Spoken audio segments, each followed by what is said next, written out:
Welcome to this new video.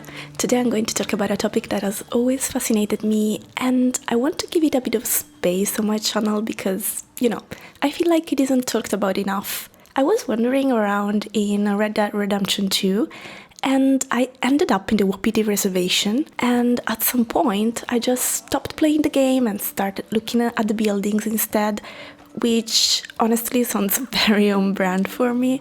And I thought, why not talk about this architectural style? Because what we see there is not just game design, but it's a type of architecture that really existed and that has almost disappeared today because of colonization and the loss of native lands. So, let's take a step back and start from the basics. When we talk about American architectural history, we often talk about something called folk houses. Folk houses are not about beauty or style, they are built to give basic shelter using what people have around them, with very little concern for trends or fashion. In American architecture, folk houses are usually divided into three main groups: Native American, pre-railroad, and national. The main characteristic of folk houses, and what makes them interesting in my opinion, is that they are shaped more by geography than by architectural rules. Materials were usually taken directly from the building site, such as logs, rocks, clay, or timber, and prepared by the builders themselves. Of course, the very first folk houses in America were built by Native American populations before Europeans discovered and occupied the North American continent. Native peoples lived in North America for thousands of years, and during that long time, many different buildings traditions developed.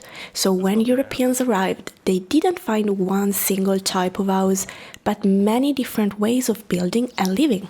Most of what we know today comes from written descriptions, drawings, and early photographs, because many tribes later abandoned their traditional dwellings and were forced to adopt European-style houses. Some reconstructions still exist today in museum villages, and they help us understand and give us an idea of how complex and diverse Native American architecture really was. For example, early Europeans noticed that Native American buildings were made using both wood frame and masonry techniques. The wood frame structures were particularly remarkable because they were built without metal tools, relying only on stone tools and traditional techniques. These houses can be divided into two main types. The first type is the round plan houses, which were usually smaller and often portable.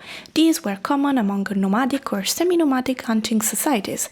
And the second type is rectangular plan houses, which were usually bigger and linked to more stable agricultural societies. In Red Dead Redemption 2, in the Wapiti reservation, we mainly see the round plan houses, and so that's what we're focusing on today. Round plan houses were built using light poles or branches tied together with leather cords, and to protect them from weather, the structure was covered with materials like animal skins, straw, or woven plant fibers. These houses had two main shapes: dome-shaped or conical-shaped. The first type, the dome shape, dominated in the Midwestern transition zone between woodlands and plains, and tended to be larger and more permanent than dwellings of conical shape that instead were simpler and often built for hunting trips. Many nomadic tribes built them quickly and abandoned them when they moved and rebuilt elsewhere as needed. From them probably evolved the tipi, a conical shelter that could be transported from place to place by being dragged behind domestic dogs, or, after the beginning of European colonization, by captured wild horses. And I was super surprised when I found out that horses didn't exist in America before European colonization.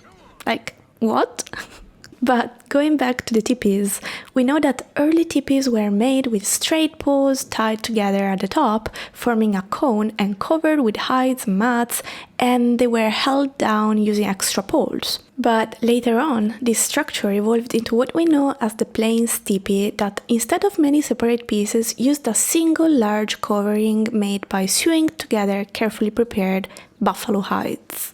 One very smart improvement was the addition of two flaps at the top. These flaps could be adjusted to control airflow and let smoke escape, creating a kind of natural chimney. Before horses were introduced, tipis were probably used only for short seasons, when buffalo herds could be followed on foot for hunting. Most plain tribes then returned to their villages where they practiced agriculture and lived in permanent dwellings. But this changed completely with the arrival of the horse. As I already said, horses did not originally exist in North America. They were reintroduced by Spanish colonizers in the 16th century and later became wild across the plains. Native tribes domesticated them and developed a new way of life based on year-round buffalo hunting. Hunting from horseback was much easier, and horses could also transport heavy teepee poles and coverings. Because of this, teepees became larger, more refined, and more comfortable over time. And so, what we see in Red Dead Redemption 2 is not just random or aesthetic, it's the digital representation of an architecture that is the result of geography, lifestyle, available materials, and of course, centuries of adaptation. It's an architecture shaped by survival, needs, nature, and not by formal rules. And that's why I find it so fascinating, and I really wanted to start this new series of videos about architecture in Red Dead Redemption 2 with the first actual architecture that America had, even though it seems like we completely forgot about it. And what about you? Are you interested in discovering more about the history of American architecture? Let me know in the comments, and as always, thanks for watching. Bye!